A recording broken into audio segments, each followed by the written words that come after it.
What's good? Welcome back to the channel. This is Veteranbassin. Today we're going to talk about how you should approach a new fishing area or even a familiar fishing area to catch 10 times more bass.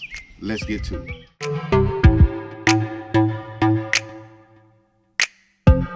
So no matter what pond or your darn love buzz is starting to come back out again, which is a mess, good gracious. They will do a number on your car. I'm telling you now, as soon as you start seeing the first one, start washing up and wash your vehicle very often. They will mess them up. They will like burn the paint off, and then they love to crawl up on your leg. You know, they don't bite, but they just very aggravating. But back to it. Got a hair tickling me. But in any case, anytime that I approach a pond, there are steps that I take to find the fish a whole lot faster. You know what I'm saying? Depending on where they are, whether they're up on the bank, 5, 10, 15 yards, what water column, understand how high in the water column they are, whether they are up at the top or they're down low. There are steps that I take to find these fish. Now, I've already done a video about where to fish, you know what I'm saying, to catch bass faster. I've already done that. So what I'm going to do is tell you now, using that method, how to catch anywhere from 10 to 20 times more bass every time you fish. So now, when I approach a pond, well, I'll get to that part later because I'm gonna show you what I do and how I do it. So, because I'm gonna put it all into practice, and I'm bleeding, but I don't know where I'm bleeding from. Whew. So, the first thing I like to do, and forgive me for the wind, you know, it is blowing a little bit out here, so be patient with me on that.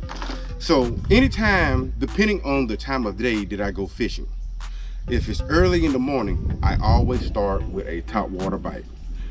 In general, anytime that I go, I'm going to start with a moving bait. You know what I'm saying? So I can cover water, find those fish effectively and quickly. So I will start out with a top water. Now, when it comes to the top water, if you have a lot of junk in the water, then what's going on with the water dictates what style top water I use. And this rooster is showing his behind right now. But if there's a lot of junk in the water, so you want to talk when I talk, huh?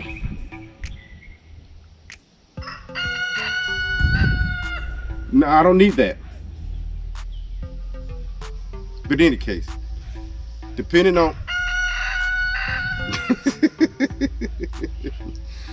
depending on if there's a lot of slop and so forth on the water, then I'll use a standard frog. I use a frog. Let me get that out for you. I use a standard frog, but I won't really fish it that slow. You know what I'm saying? I will be moving this sucker. That is the only time that I will go to the frog. Other than that, I am going to be using some type of buzz bait or a prop bait. I'll be using one of these two. I would even, if there's some chop on the water, use a buzz bait. You know, that's so that I can cover water, find the fish, get where they're going, you know what I'm saying, find out where they're at, and then proceed to do what I do while I'm out there. Now, if they're not hitting the top water, then I will go to a underwater moving bait, which would be my lipless cranks and my crankbaits. And I see that there was a flash from the sun. It is high noon right now, so if there's a flash on the camera, forgive me on that. But I go with a crankbait or a lipless crank moving bait. On top of that, I'll go with, let me pick it up. and pick this up. I'll go with a swim bait or a plastic jerk bait. The plastic jerk bait is the moving bait that uses. The plastic jerk bait is the lure that I use last. I don't know what it is about this this little jerk bait here, this fluke, but if you can't catch fish on anything else, you can catch it on this. Now, if they are not hitting any of the water column moving baits, because I call these moving baits in the water column, then I go to my finesse or Texas rig or finesse fishing. That would be my Cincos, my Bandito bugs. For my finesse, I use a drop shot or my shaky head. And I slow it down because maybe the fish are a little bit more lethargic at that time. But that is the steps that I take when it comes to fishing. Or when I see this rooster is like, and he's looking at me the whole time. But in any case, those are the steps that I take when I come to a new pond or even a pond that I know. This is how I start out fishing majority of the time. Now, the only difference to that is if I start out a little bit late with my fishing. Then I don't start with the top water. I skip top water and go directly into the moving baits. Now, I will at that point take a fluke and start first, because you can actually skip that across the water like it's a top water, and the fish will chase it. So I will start with the fluke, then I will go to my mid column, then I will go to Texas rig, fishing on the bottom, slowing down. So with that being said, we're going to get out here and I'm going to show you what I look for and how I do or break everything down and how I start fishing. So let's get out there on the water and we'll get started. Oh, before I say, everybody say what's up to Opie. But in any case, now I don't have a crankbait tied on to any of my things, so I am going to let the fluke represent the crankbait or the moving bait, which, to be all honest with you, it could be the same thing. It could be the crankbait or the moving bait. It works either way. Now we're going to get down here to this pond so that I can show you how I do everything. Don't mind the geese. And I think y'all are pinned in, so I ain't got to worry about closing that gate. But, oh, okay, yeah, y'all got your babies still. You know, there are 3 of them. It was 6. I don't know what the other 3 did. I don't know what other 3 yet. I don't know, I can't talk today. But in any case, so let's get to it.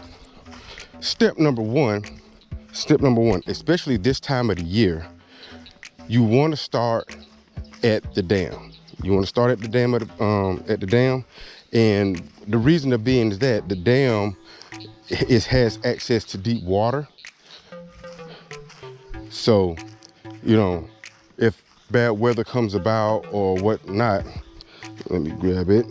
Bad weather comes out or whatnot, you have access to the deep water, so that, well, the fish have access to deep water so that they can, you know what I'm saying, escape the deep water during bad weather, or let me go on around, or come up and feed. Let me go on around. All right, so that's step number 1. And how I like to do this is, let me set my rod down somewhere so I can show you. And I really shouldn't do this with a popper because but I didn't have a frog tied on for this situation. And I don't like my rods to be on the ground. You know what I'm saying? Get dirt and all that in it. But, so, how I like to do this is, everything that I'm going to be throwing, I am going to throw like right next to the bank. So I'll throw it right on the outside of this lily pad here. And then I go 5 yards out, which is fan casting. That's what I'll be doing. So you fan cast all the way around. Let me get my darn thing untangled here. There we go. So you fan cast and you work it. Now, a tip about the top water, you wait until those ripples, after you cast, wait until those ripples go away. And once they disappear, then you begin your retrieve back. And this is what I like to do. So I'll start out 5 yards. Now, if those lily pads wasn't there, then I would throw pretty much dirt shallow. I would. So 5 yards there, throw it out, 5 yards. 5 yards from it. Again, you're working with a top water, so you let the lure, you know what I'm saying, you let all the little ripples and everything, you know what I'm saying, move away from your lure. And then you begin to work it.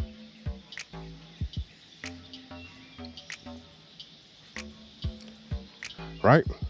So we threw out the top water. We didn't get no bites. Oh, we didn't get any bites. Then we move over to the moving style. Now, one of the things that I'm going to tell you about the top water is, well, one of the things I'm going to tell you while I do the moving bait. So you take your moving bait. Again, you throw out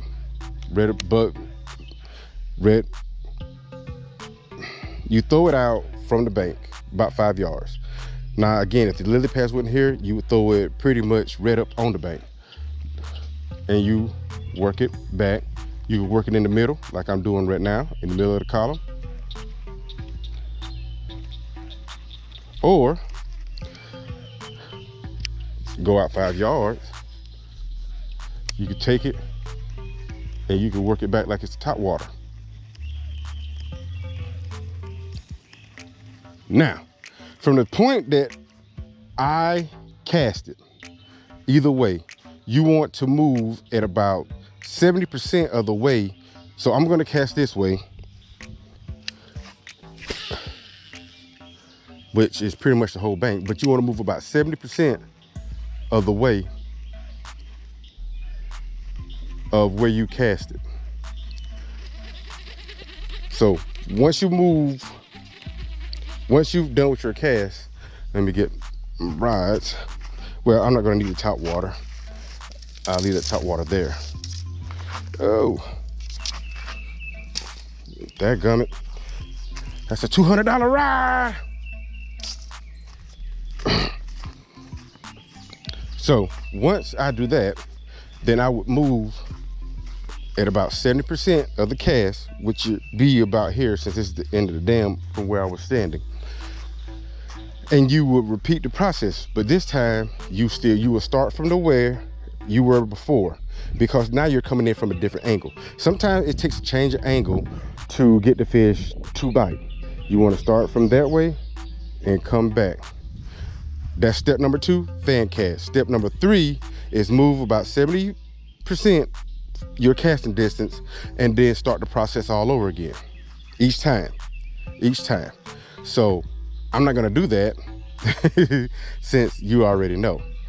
The third thing you wanna do, if the moving bait bite isn't working, stay there, is now you want to get out your Texas rig setup. and you want to drag your weight. You want to drag your lure on the bottom. Make sure I'm not going to catch you on anything. So again, you throw out 5 yards, right? And you work it.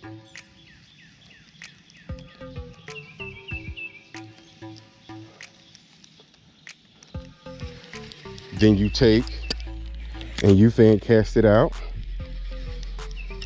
I gotta check the spill web for this damn. 5 more yards, you go out.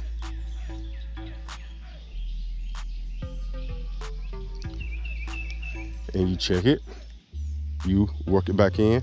Now I'm doing this a little bit fast, but I'm doing this to show you what I'm talking about. I'm working it actually pretty daggone fast, right? And you fan cast in 5-yard increments from bank all the way around to bank. Now, don't cast straight out in front of you in the beginning.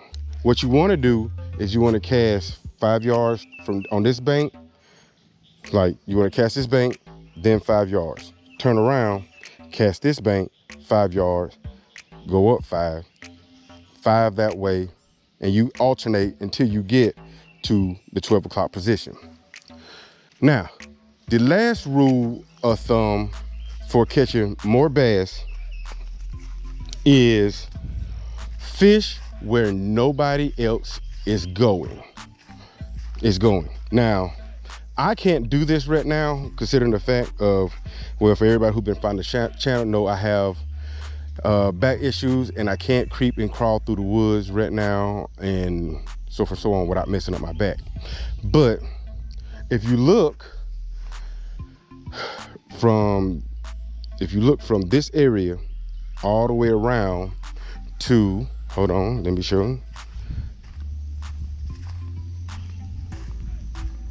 All the way around to this area, you know, it's pretty well accessible. But let me step up in here. You know what I'm saying, into the spillwell area. But if you look right over in there, that is the area that you want to fish. Now, fishing is supposed to be fun, yes, and sometimes it takes a little work to get to the fish that will bite, especially, like, I don't know if you can see that very well. Let me make sure there's no snake down here. Right off of that point right here, against the wood line, against the bank, that area right there, good spot. But you gotta go around and you gotta fish where people are not going to catch fish. You gotta do it. But hey, that's what it is, and that's how I catch more bass in less time. Well, not in less time, but 10 times more bass, you know what I'm saying, on a given fishing trip, depending on how well they bite. Now, you might have to slow down from a Texas rig and strictly go with straight finesse. You might have to do that, but it's the same principle. Also, it would depend on the water clarity. So with that being said, it was nice talking to you. I hope you learned something. If you did, hit that like, subscribe, and hit that notification bell. And don't forget to, you know what I'm saying, tell everybody about the channel. You know what I'm saying? I'm always down to meet new people. With that being said, Veteranbassin, we love you out there. You know what I'm saying? Forgive me for the win. 1.